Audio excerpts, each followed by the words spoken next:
A. Definisi dan konsep Pancasila. Pancasila adalah dasar negara serta falsafah bangsa dan negara Republik Indonesia yang terdiri atas 5 sila, yaitu 1. Ketuhanan yang Maha Esa, 2. Kemanusiaan yang adil dan beradab, 3. Persatuan Indonesia, 4. Kerakyatan yang dipimpin oleh hikmat kebijaksanaan dalam permusyawaratan perwakilan, dan 5. Keadilan sosial bagi seluruh rakyat Indonesia. B. Pancasila dalam sejarah Republik Indonesia. Pancasila adalah 5 nilai dasar luhur yang ada dan berkembang bersama dengan bangsa Indonesia sejak dulu. Sejarah merupakan deretan peristiwa yang paling berhubungan, peristiwa-peristiwa masa lampau yang berhubungan dengan kejadian masa sekarang, dan semuanya bersumber pada masa yang akan datang. Dasar negara merupakan alas, pijakan atau fundamen yang mampu memberikan kekuatan terhadap berdirinya sebuah negara. Negara Indonesia dibangun juga berdasarkan pada suatu landasan atau pijakan, yaitu Pancasila.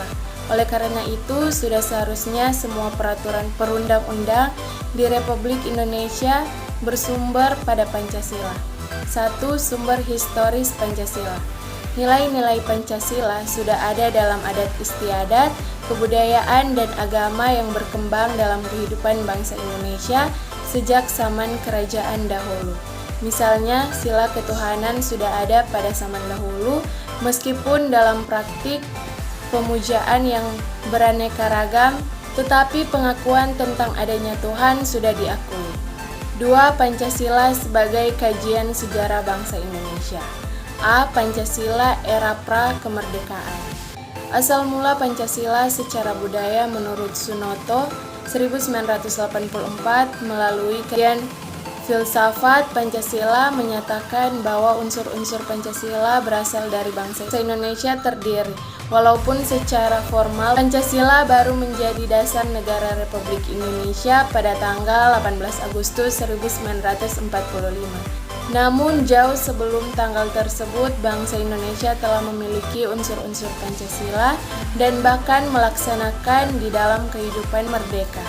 Sejarah bangsa Indonesia memberikan bukti yang dapat kita cari dalam berbagai adat istiadat, tulisan, bahasa, kesenian, kepercayaan, agama, dan kebudayaan pada umumnya. Pancasila sebagai dasar negara Republik Indonesia ditetapkan pada tanggal 18 Agustus 1945 sebagai dasar negara. Maka nilai-nilai kehidupan berbangsa, bernegara, dan berpemerintahan sejak saat itu haruslah berdasarkan pada Pancasila. Namun pada kenyataannya, nilai-nilai yang ada dalam Pancasila telah dipraktekkan oleh nenek moyang bangsa Indonesia dan kita praktekkan hingga sekarang. Ini berarti bahwa semua nilai-nilai yang terkandung dalam Pancasila telah ada dalam kehidupan rakyat Indonesia sejak zaman nenek moyang. B. Pancasila era kemerdekaan. Bangsa Indonesia pasca kemerdekaan mengalami banyak perkembangan. Sesaat setelah kemerdekaan Indonesia pada 1945, Pancasila melewati masa-masa percobaan demokrasi. Pada waktu itu Indonesia masuk ke dalam era percobaan demokrasi multi-partai dengan sistem kabinet parlementer. Partai-partai politik pada masa itu tumbuh sangat subur dan proses politik yang ada cenderung selalu berhasil dalam mengusung kelima sila sebagai dasar negara. C. Pancasila era Orde Lama. Pancasila sebagai ideologi negara dan falsafah bangsa yang pernah dikeramatkan dengan sebuah azimat revolusi bangsa, pudar untuk pertama kalinya pada akhir 2 Dasawarsa setelah proklamasi kemerdekaan. Meredupnya sinar api Pancasila sebagai tuntunan hidup berbangsa dan bernegara bagi jutaan orang diawali oleh kehendak seorang kepala pemerintahan yang terlalu gandrung pada peraturan dan kesatuan. Orde Lama berlangsung dari tahun 1959 sampai 1966. Pada masa itu berlaku demokrasi terpimpin. Setelah menetapkan berlakunya kembali Undang-Undang Dasar 1945, Presiden Soekarno meletakkan dasar kepemimpinannya, masa pemerintahan Orde Lama. Kehidupan politik dan pemerintah sering terjadi penyimpangan yang dilakukan Presiden dan juga MPRS yang bertentangan dengan Pancasila dan Undang-Undang Dasar 1945. Artinya, pelaksanaan Undang-Undang Dasar 1945 pada masa itu belum dilaksanakan sebagaimana mestinya. D. Pancasila era Orde Baru. Era Orde Baru dalam sejarah Republik ini merupakan masa pemerintahan yang terlama dan bisa juga dikatakan sebagai masa pemerintahan yang paling stabil. Stabil dalam artian tidak banyak gejolak yang mengemuka layaknya keadaan dewasa ini. Der Orde Baru yakni stabilitas dan pembangunan serta merta tidak lepas dari keberadaan Pancasila. Pancasila menjadi alat bagi pemerintah untuk semakin menancapkan kekuasaan di Indonesia.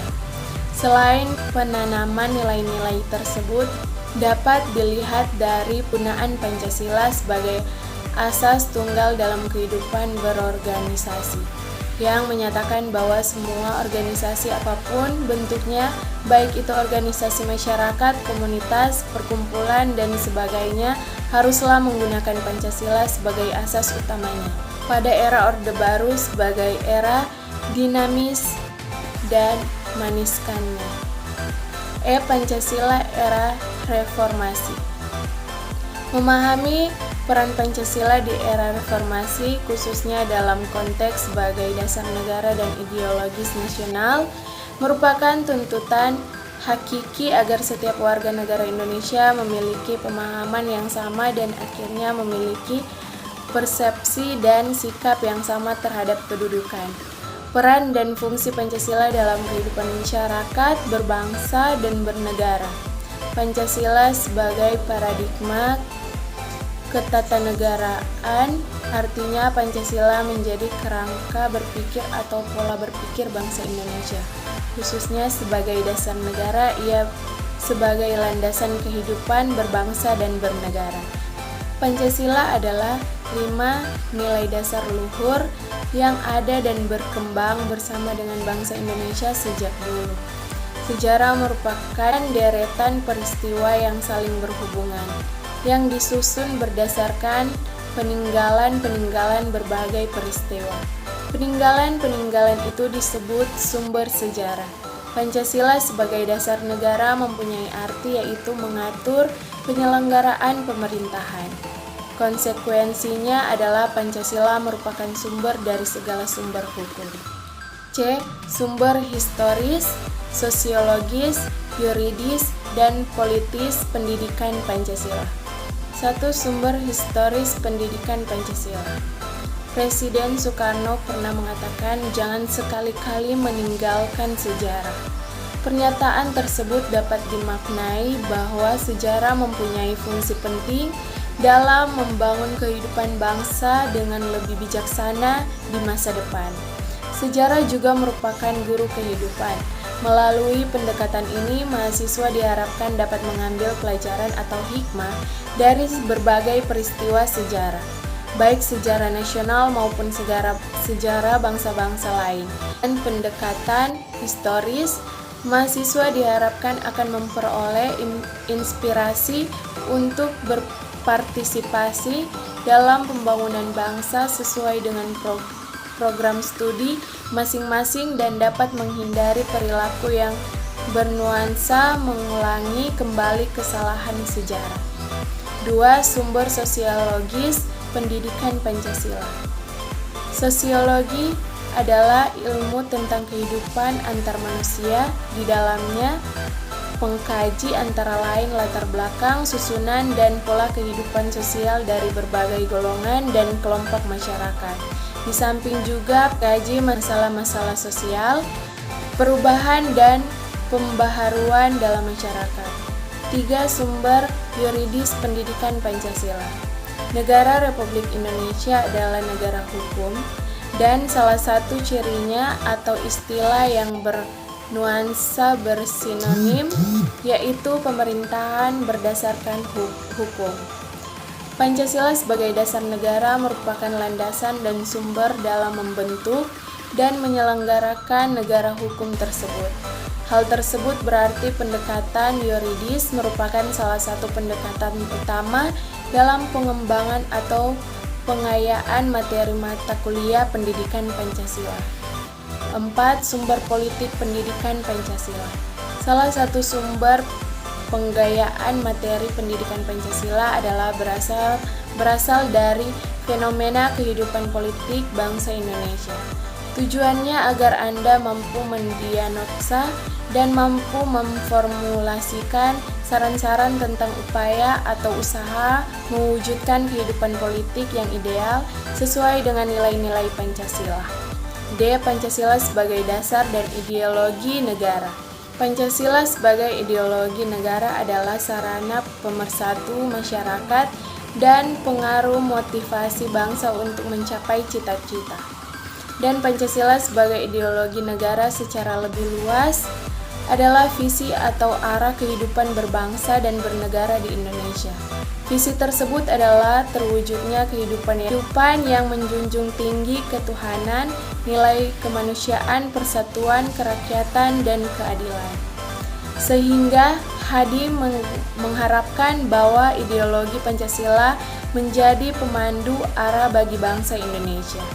E. Pancasila sebagai sistem filsafat, etika, dan dasar nilai perkembangan ilmu.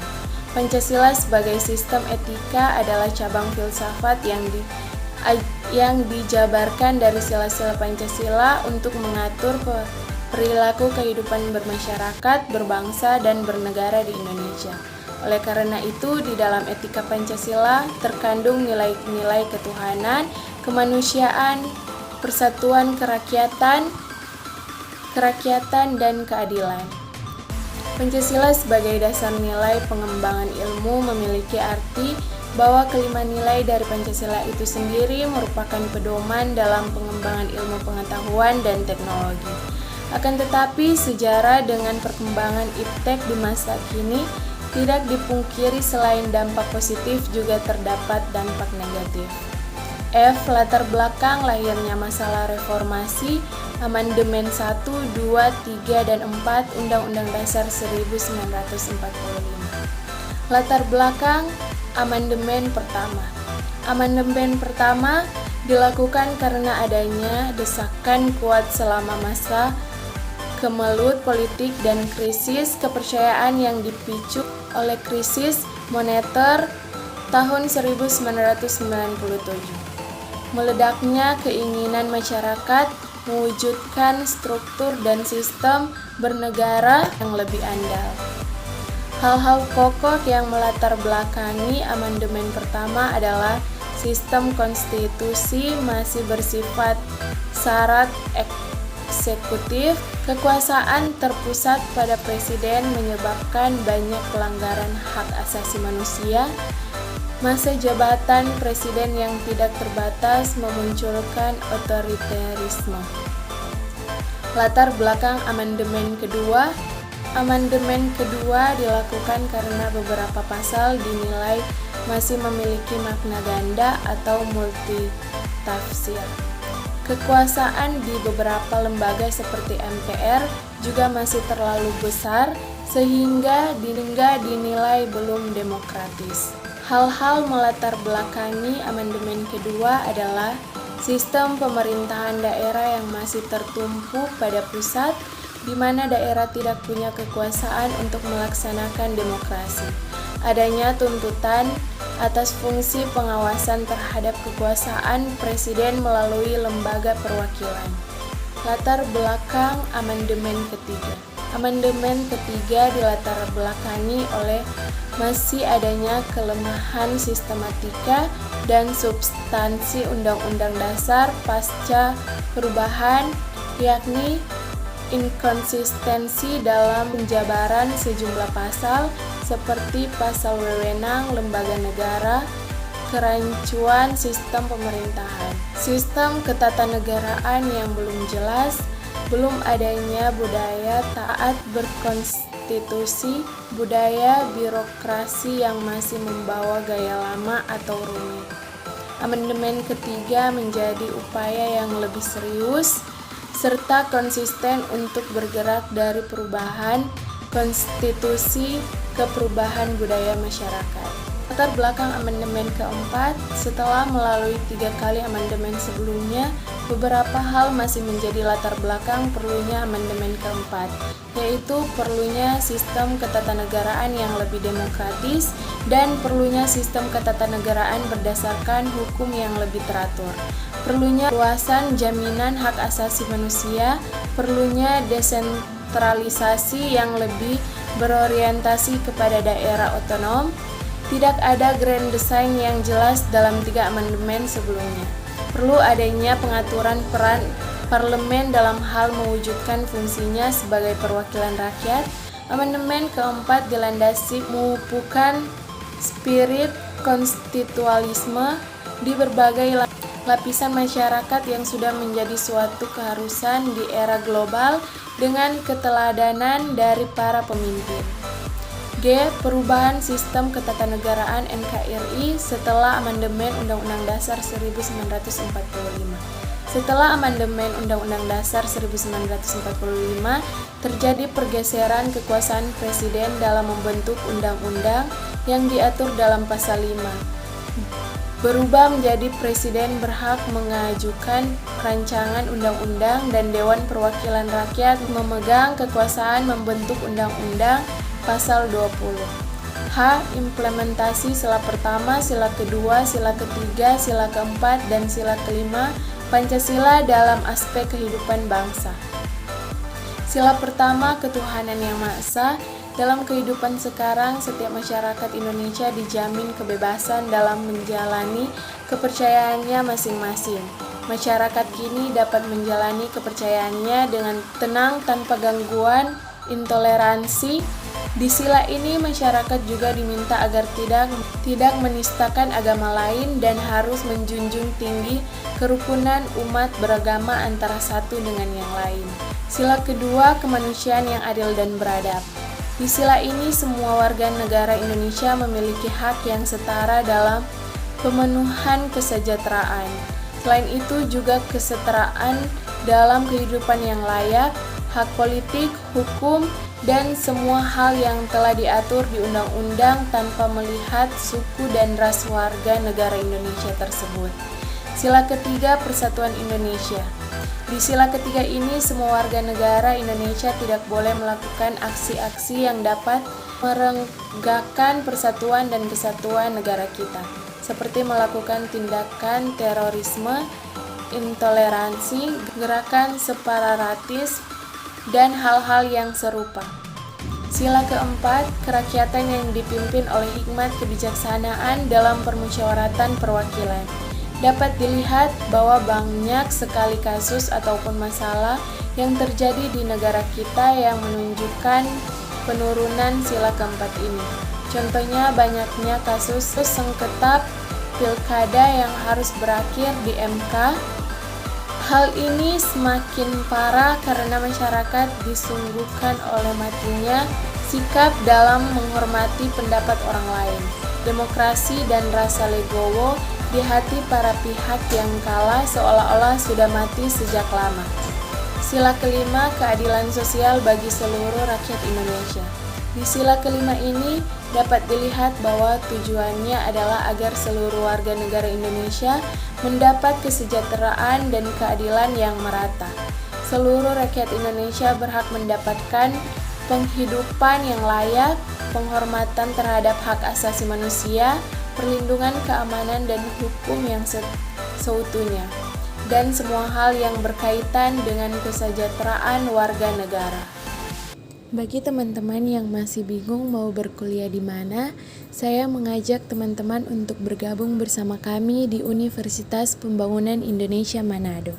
Selamat datang di Universitas Pembangunan Indonesia Manado, yang terletak dekat dengan kawasan bisnis Bahu Mall Manado. Tempatnya di Kelurahan Bahu, lingkungan 3 Manado, sangat strategis di pusat kota Manado.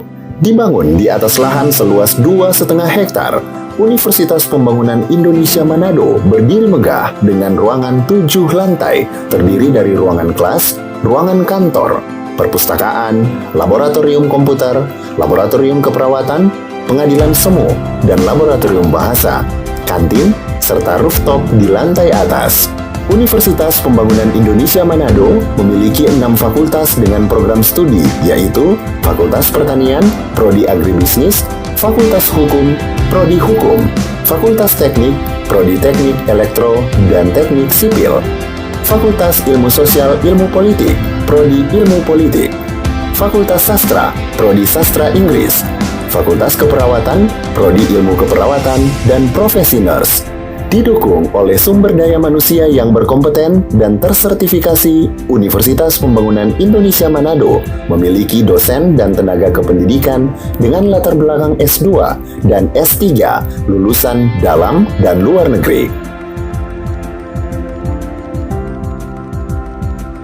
Proses belajar mengajar dilaksanakan dengan teknologi informasi merujuk perkembangan dunia modern saat ini, dilakukan dengan sistem e-learning dan sistem ujian online atau ULAIN. Hasil tracer student Universitas Pembangunan Indonesia Manado dan fakultas menyebutkan lulusan UNPI sudah tersebar di dalam dan luar negeri.